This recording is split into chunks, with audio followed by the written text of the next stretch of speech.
십자가 고난을 생각할 때면 우리는 종종 채찍의 형벌, 그 로마의 쇠고리가 달린 그 채찍, 혹은 이 십자가 형벌이 얼마나 고통스러운 것인지, 이게 못에 찔려서 단순히 그런 것이 아니라 호흡이 힘들어지고 천천히 정말 말리듯이 죽이는, 물과 피를 다 쏟고 질식사하게 되는 그런 고통에 집중할 때가 많습니다. 예수님의 손과 발이 못에 박혀서 고통당하시는 모습, 예수님께서 탈수현상으로 인해서 극심한 갈증에 시달리셨다는 것 등에 초점을 맞춥니다. 혹은 물에 의해 조롱당하신 모습, 모욕당하신 모습을 강조하기도 합니다. 물론 이런 것이 잘못된 것은 아닙니다. 하나님의 아들이신 예수님께서 친히 육신의 몸을 입으시고 실제로 이런 고통을 몸으로 체험하셨으며 모든 수욕을 당하셨습니다.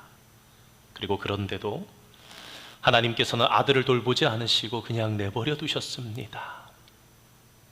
그만큼 우리의 죄가 무서운 것이며, 그리고 실제로 그 주님이 당하셨던, 사실은 예수님 가장 두렵고 괴로워하셨던 것이 다른 것이 아니라 한 번도 경험하시지 않은 아버지와의 단절이었습니다. 사실은. 그런데 이 버림은 우리가 당할 버림이었지요. 사도 요한은 요한복음을 쓰면서 인간적인 관점에서 예수님의 고난을 기록하지 않았습니다. 얼마나 아프실까, 또는 얼마나 고통스러웠을까 하는 식의 감정적인 기술을 피하면서 대신에 객관적으로 사실을 기록하여서 요한복음에 남겼습니다. 그리고 요한은 거기서 그치지 않고 이런 일들이 바로 성경을 이루기 위함이었다라는 것을 강조합니다. 오늘 저녁 요한이 객관적으로 기록하기 위해서 애쓴 일들, 이 모든 것이 성경을 이룬 것임을 살펴보면서 말씀 속에 주시는 하나님의 교훈을 저와 여러분이 다시금 붙잡기를 원합니다. 그 첫 번째 예는 로마의 군인들이 예수님의 옷을 나누는 사건이었습니다. 죄수의 옷을 군인들이 나누어 가지는 것은 당시 관습이었다고 합니다. 그들은 오늘 성경이 기록된 것처럼 겉옷을 네 부분으로 나눠서 각자가 한 몫씩 가져갔고, 한으로 된 속옷은 나눌 수가 없어서 나누면 가치가 훼손되었기에 제비를 뽑아서 한 사람이 가져갔습니다. 말씀드린 것처럼 이것은 특별한 일을 행한 것이 아닙니다. 예수님이었기 때문에 그렇게 했던 것은 아니었습니다. 군인들은 관례에 따라서 자신들이 해왔던 것에 따라서 행동한 것이었습니다. 하지만 이 모든 것은 하나님께서 이미 성경에 예언하신 대로 된 것이었습니다. 하나님께서 이미 오래전에 예언하셨고 때가 됨에 이루신 것이었습니다. 이처럼 하나님께서는 예언을 이루실 때에는 꼭 의로운 사람들을 통해서만 이루시는 것은 아닙니다. 오히려 하나님께서는 놀랍게도 악한 사람들을 통해서 일을 이루실 때도 있습니다. 성경을 보면 하나님께서는 악한 아수르라는 나라를 통해서도 뜻을 이루셨습니다. 그들은 북이스라엘이 생각만 해도 치를 떨 정도로 끔찍하고 야만적인 일을 행했습니다. 또 페르시아, 성경에는 바사라고 기록된 페르시아의 왕 고레스를 통해서도 뜻을 이루셨습니다. 그러나 성도 여러분, 이것이 악인들이 옳다는 의미는 결코 아닙니다. 대표적인 예로 가룟 유다를 한번 생각해 보시기 바랍니다. 가룟 유다도 예수님의 구속 사역을 이루는 일에 사용되었습니다. 하지만 그는 어땠습니까? 자기 죄로 인해 벌을 받아 멸망하고 말지 않았습니까? 그러므로 성도 여러분, 우리가 이런 일들을 통해서 생각할 것은 우리는 악한 일에 쓰임받지 말고 선한 일에 쓰임 받도록 해야 한다라는 것입니다. 그러기 위해서 우리는 어떻게 해야 하겠습니까? 선한 일에 쓰임 받기 위해서 우리 자신을 깨끗하게 해야 합니다. 사도 바울은 디모데후서 2장 21절 말씀에 이렇게 기록했는데요. 우리 함께 디모데후서 2장 21절 말씀 읽어보겠습니다. 그러므로 누구든지 이런 것에서 자기를 깨끗하게 하면 귀히 쓰는 그릇이 되어 거룩하고 주인의 쓰심에 합당하며 모든 선한 일에 준비함이 되리라. 아멘. 그러므로 우리는 자기 자신을 살펴서 죄와 불의를 씻어내고 깨끗하게 해야 하겠습니다. 그러면 하나님께서 선한 일을 위해서 저와 여러분을 귀하게 사용하실 것입니다. 깨끗한 그릇으로 준비되어 주님의 선한 일에 쓰임받는 성도가 되시기를 축원드립니다. 두 번째 사건은 예수님께서 그의 어머니 마리아를 제자 요한에게 부탁하신 것입니다. 예수님께서는 십자가에 달려 심각한 고통과 갈증 속에 계셨습니다. 그런데 그 주님께서는 기력이 쇠미해지신 상태에서도 자신의 육신의 어머니였던 마리아를 잊지 않으셨습니다. 자신이 떠난 후에 홀로 남게 될 어머니를 누가 모시고 살 것인가를 생각하시고 사랑하시는 제자인 요한에게 부탁하셨던 것입니다. 오늘은 여인들 마리아, 막달라 마리아 등이 십자가에 있었다 그러지만 그 곁에 사실은 사랑하시는 제자, 다시 말해 요한도 있었던 것입니다. 그렇다면 예수님께서는 왜 요한에게 어머니를 부탁하신 것일까요? 생각해 보면 예수님에게는 적어도 4명의 남동생들이 있지 않았습니까? 복음서를 보면 야고보와 요셉, 유다와 시몬이 다 우리와 함께 있지 아니하냐? 그 형제가 아니냐? 그러나 예수님께서는 이들에게 어머니를 부탁하기는 좀 어려웠을 것입니다. 왜냐하면 이 동생들은 어릴 때는 몰라도 예수님의 공생의 생활 속에서는 예수님께 대해서 좋지 않게 생각했기 때문입니다. 예수님은 어려서부터 뭔가 독특했을 뿐만 아니라 가장 영향력을 많이 끼친 것은 나이 30이 되어서는 집을 나가버리셨기 때문입니다. 복음을 전한다면서 갈릴리로 가서는 무식한 어부들을 데리고 다니는 모습이 동생들에게는 볼썽사나웠을 것입니다. 그리고 구전에 따르면 예수님의 아버지였던 요셉은 아마도 일찍 세상을 떠난 걸로 그렇게 성경학자들은 동의합니다.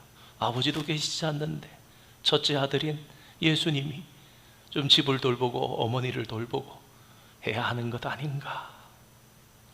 무엇보다도 어머니를 모시지 않고 가정을 돌보지 않는 형이 그들은 그때 당시에는 미웠을 것입니다. 맏형이 되는 예수님이 가게를 팽개쳐버리고 돌아가는 모습이 영 마음에 들지 않았을 것입니다. 그래서 동생들은 예수님을 믿지 않았으며 불만을 가지고 있었습니다. 이렇게 슥 지나가는 것 같지만 초막절에 보면은 우리 요한복음 7장 1절에서 5절 말씀 한번 띄워주시겠습니까? 한 절씩 읽겠습니다. 제가 먼저 1절 읽겠습니다. 그 후에 예수께서 갈릴리에서 다니시고 유대에서 다니려 아니하심은 유대인들이 죽이려 함이러라. 그 형제들이 예수께 이르되 당신이 행하는 일을 제자들도 보게 여기를 떠나 유대로 가소서.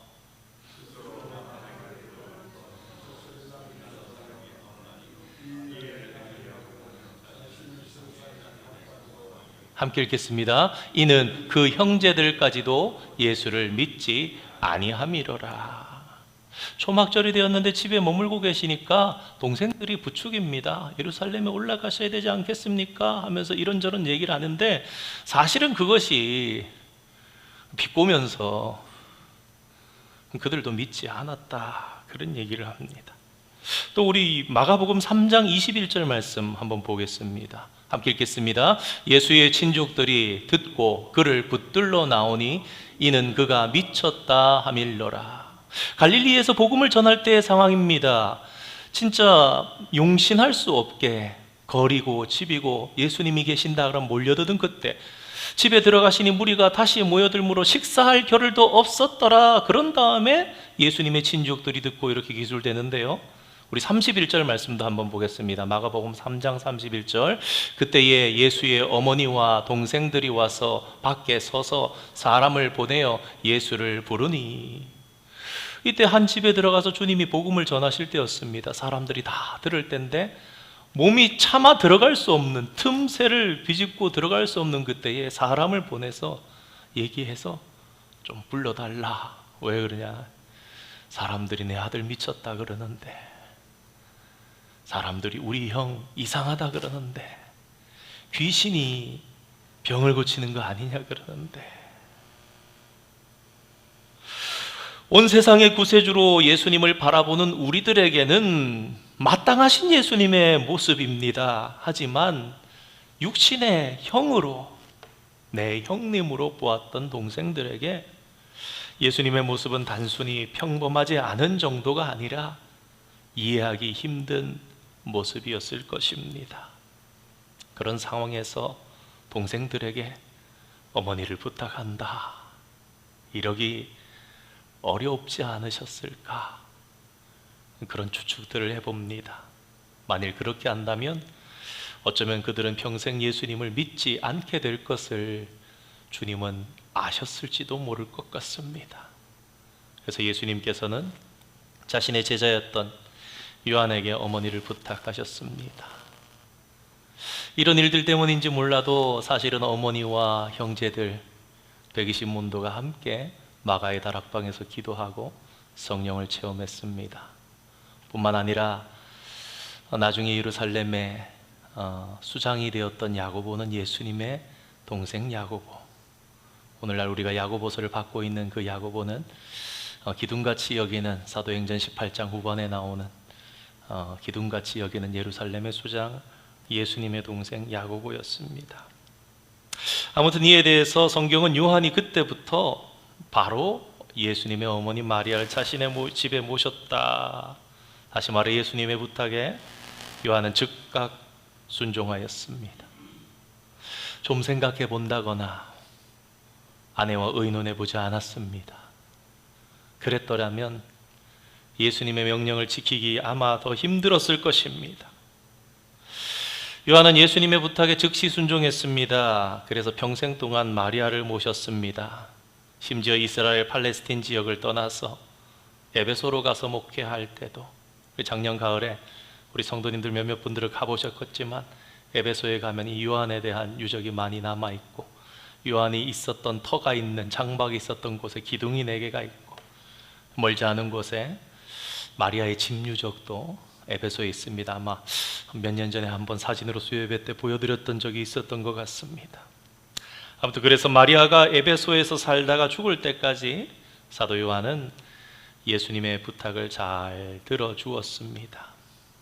참 대단한 요한과 또 그의 아내인 것 같습니다. 우리도 주님이 부탁하신 일에 즉시 그리고 끝까지 순종하는 성도 되기를 원합니다. 마지막으로 생각해 볼 부분은 예수님께서 십자가상에서 말씀하신 내가 목마르다 하시는 부분, 그리고 다 이루었다 말씀하신 요한복음에는 2가지 기록된 가상 7원 중에 2가지 말씀입니다. 십자가에 못 박히신 지 6시간쯤 지나자 주님은 심한 갈증을 느끼셨습니다. 그래서 내가 목마르다 그렇게 말씀하셨습니다. 이러한 예수님의 모습을 들은 것이 아니라 그 곁에서 지켜보았던 요한은 예수님의 이 말씀도 성경을 이루기 위해 하신 말씀이라고 증언합니다. 3가지 말씀이죠. 사실 어머니라고 이렇게 부탁한 거 요한복음에 3가지가 나옵니다. 이는 메시아의 고난에 대한 기록한 성경의 말씀을 이루기 위해 의도적으로 말씀하신 것입니다. 우리 함께 시편 69편 말씀 함께 한번 읽어보겠습니다. 그들이 쓸개를 나의 음식물로 주며 목마를 때에는 초를 마시게 하였사오니. 그리고 또 시편 22편 15절 말씀도 연관이 되는데요, 우리 함께 한번 읽어보겠습니다. 내 힘이 말라 질그릇 조각 같고 내 혀가 입천장에 붙었나이다. 주께서 또 나를 죽음의 진토 속에 두셨나이다. 아멘. 성도 여러분, 이처럼 예수님께서는 성경을 이루시는 것을 무엇보다도 중요하게 생각하셨습니다. 지난 33년 동안의 일생의 모든 삶의 순간뿐만 아니라 십자가의 고통 속에서도 하나님의 예언을 단 하나도 어김없이 몸소 다 이루셨습니다. 예수님께서는 신포도주를 받으신 후에 기운을 차려서 마지막 기력으로 다 이루었다 하시고, 그리고 그 영혼이 떠나셨습니다. 이 다 이루었다라는 말은 헬라어로 좀 어렵지만 테텔레스타이라는 단어인데 영어로 번역하면 pay off, 완납했다, 결제 다 했다, 다 샀다, 빚이 없다라는 뜻이 됩니다. 이것은 예수님의 십자가를 통해서 우리의 객관적인 구속사역이 완성되었음을 의미합니다. 인류를 위해서 하나님 편에서 하실 객관적인 사역은 이제 다 이루어졌다라는 의미입니다. 그렇습니다. 성도 여러분, 하나님의 아들이신 예수님께서 십자가 위에서 저와 여러분을 위해서 다 이루셨습니다. 그러니 우리의 구원을 위해서 예수님 외에 다른 무엇이 우리에게 필요한 것이 아닙니다. 오늘 우리가 찬송한 것처럼 속죄하신 구세주를 내가 찬송하리이다, 크신 사랑 찬양하리, 왜 다 이루셨거든요. 다른 누가 보태주거나 보충할 필요가 전혀 없습니다. 우리의 공로가 필요한 것도 아닙니다. 왜냐하면 예수님께서 십자가에서 2000년 전에 다 이루셨기 때문입니다. 그리고 우리는 이것을 확실히 믿어야 합니다. 그러므로 사랑하는 성도 여러분, 이제 우리에게 필요한 것은 우리 각자가 회개하고 예수님을 진정으로 믿는 것입니다. 누구든지 예수님을 믿기만 하면 예수님이 이루어 주신 구원을 값없이 얻게 되는 것입니다. 요한복음 1장 12절 말씀처럼 영접하는 자 곧 그 이름을 믿는 자에게는 하나님의 자녀가 되는 권세를 주셨나니, 이것이 하나님의 은혜요, 하나님의 선물입니다. 그런데 우리가 예수님을 믿기 위해서는 성령님의 도우심이 필요합니다. 성령께서 우리의 마음을 움직여 주셔야 하는 것입니다. 그래서 성령께서 사람의 마음에 역사하시는 것이 매우 중요한데요, 우리 함께 고린도전서 12장 3절 말씀 함께 한번 읽겠습니다. 그러므로 내가 너희에게 알리노니 하나님의 영으로 말하는 자는 누구든지 예수를 저주할 자라 하지 아니하고 또 성령으로 아니하고는 누구든지 예수를 주시라 할 수 없느니라. 아멘. 성령을 주셨다는 증거가 여기 있습니다. 우리가 때때로 내 마음이 낙심될 때, 내 믿음이 흔들릴 때 고백해 보시기 바랍니다. 주는 나의 그리스도시요 살아계신 하나님의 아들이십니다. 예수님만이 나의 구주입니다. 고백하면서 성령을 받았다라는 확신을 가지고 살아가는 것입니다. 그러므로 우리는 이를 위해서 계속 힘써 기도해야 합니다. 이미 완성된 예수님의 구속사역을 의지하여서 성령께서 사람의 마음을 주장해 주시고 움직여 주셔서 예수를 믿게 되도록 힘써 기도해야 하겠습니다. 오늘도 우리는 예수님께서 십자가에서 완성하신 구속사역의 토대 위에서 살아갑니다. 우리가 구원 얻은 것은 예수님이 그때에 십자가에서 다 이루셨기 때문이며, 오늘 저와 여러분이 기뻐할 수 있는 것도 예수님께서 우리를 위해서 고통당하시고 다 이루셨기 때문입니다.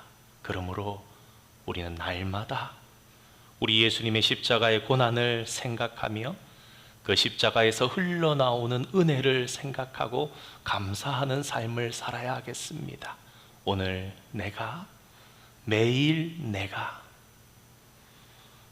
오늘 매일 내가 은혜 안에 있는지를 점검하면서 힘써 기도하며 감사하는 삶을 살아가는 저와 여러분 되기를 원합니다. 오늘 말씀을